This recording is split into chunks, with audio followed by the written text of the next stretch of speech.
Hi, Christian Meyer from Austria. I wish you all the best for the 60 years anniversary Pokal Vitranc Kranjska, one of my favorite races during the World Cup tour.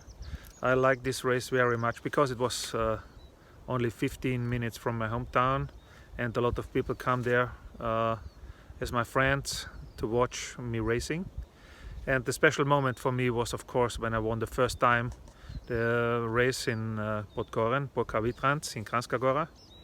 One of the worst things was when I went out on the last gate, 8 tenths in front of Alberto Tomba, where nobody could beat him. So I was a little bit disappointed, but anyhow, I managed it 2 years after that to win this race. But anyhow, I wish you a good party this year.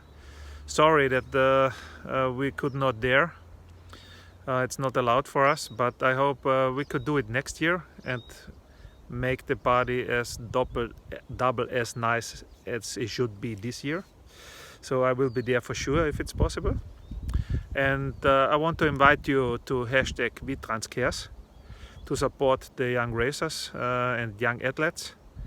Go to the Facebook page and check it out. And don't forget hashtag #VitranceCares. I wish you again all the best for the 60 years anniversary. Have a good race on the weekend. Stay in touch, stay healthy. See you next year. Bye.